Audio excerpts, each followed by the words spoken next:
ناراض نہ ہو جایا کرے کہ جناب کسی سے عہدہ لے لیا گیا ہے یا کسی کو دے دیا گیا ہے یا کسی سے ملاقات ہو گئی ہے اور کسی سے نہیں ہوئی. آپ اپنی صفوں میں اتحاد رکھیں. چھوٹی چھوٹی باتوں سے میں نے تو آپ کو کہا تھا کہ فلسطین کی آزادی تک ہمارے آپس کے اختلاف بند ہیں. ابھی تو ہمارے جوتے خون سے نہیں بھرے دین کی دعوت دیتے ہوئے, تو آپ ابھی سے پریشان ہو گئے. ابھی سے آپ کو پریشان, ابھی تو ہمارے دانت سامنے والے سلامت ہیں. امام الانبیاء کے اسی دین کے لیے حضور کے سامنے والے دانت سے شہید کیا گیا. کہ ہم اپنے بنائے ہوئے قول اور اپنی بنائی ہوئے ذہنیت کے اندر محدود ہو کر کہتے ہیں کہ جناب فلاں نے میرے چچا جان کا فاتحہ نہیں پڑھا, فلاں نے میرے ساتھ میرے دادا جان کی تعزیت نہیں کی, فلاں میری خوشی کے موقع پر نہیں آیا, فلاں میرے غم کے موقع پر نہیں آیا, لہذا میں یہ کام کیوں کروں. حالانکہ اسلام ان چیزوں کے اندر مقید نہیں ہے. اسلام شخصیات کے اندر مقید نہیں ہے. اگر ہوتا تو پھر حضرت کعب بن مالک کے ساتھ جب حضور ناراض ہوئے تو امام الانبیاء علیہ تحیت والثناء نے فرمایا کعب بن مالک سے اس وجہ سے نہیں بولنا, یہ اسلام کے لیے چل کر تبوک نہیں گیا. یہ نہیں کہا کہ یہ امیر حمزہ کے جنازے میں نہیں آیا. آپ نے اس بات پر غور کرنا ہے کہ امام الانبیاء علیہ تحیت والثناء نے حضرت کعب بن مالک کے ساتھ جو مکمل بول چال بند کی, ان کا مکمل بائیکاٹ کیا ہر طرح سے. وہ کس بنیاد کے اوپر کیا؟ وہ اس بنیاد کے اوپر کیا کہ کعب بن مالک غزوہ تبوک میں کیوں نہیں شریک ہوئے.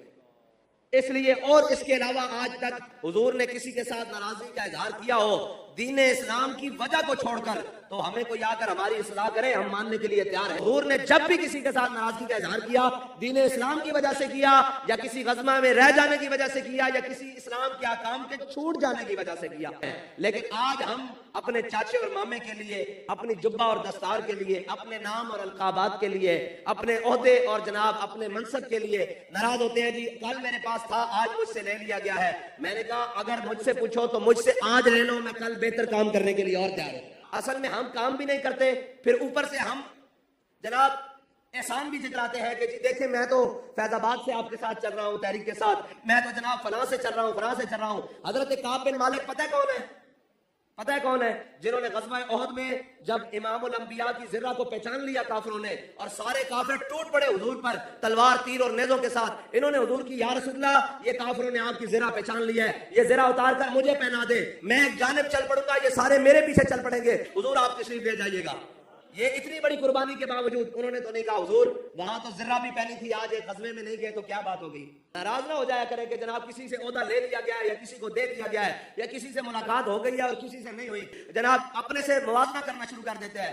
میرے آقا مولا صلی اللہ تعالیٰ علیہ وسلم نے حضرت بلال حبشی کو طلب فرمایا. حضور نے فرمایا جاؤ بلال کعب بن مالک کے دروازے پر جا کر دستک دو, اور جب وہ باہر آئیں تو انہیں جا کر کہنا کہ اپنی بیویاں میکے بھیج دو. حضرت بلال پہنچے, حضرت کعب بن مالک کے دروازے پر دستک دی, کہا کعب باہر آؤ. حضرت کعب بن مالک آئے, انہوں نے کہا کیا ہوا, کوئی قرآن کی آیت نازل ہو گئی, کوئی حکم آیا؟ انہوں نے کہا بالکل حکم آیا ہے امام الانبیاء کی طرف سے. حضور نے فرمایا کہ اپنی بیویوں کو میکے بھیج دو. تو انہوں نے کہا حضور سے پوچھ کر آؤ کہ طلاقیں دے کر بھیج دیں یا ویسے بھیج دیں. یہ ہوتا ہے کارکن جو جناب اصول کی پابندی کرتا ہے, جو حکم کو بجا لاتا ہے, جو حضور کی محبت کا جس کو ایک دفعہ جام مل گیا ہے نا, پھر وہ دائیں بائیں نہیں دیکھتا, وہ تو کہتا ہے مر ہی جاؤں جو اس در سے جاؤں دو قدم, کیا بچے بھی مارے غم قرب مسیحا چھوڑ کر, اور ایسے جلوے پہ کروں لاکھ حوروں کو نثار.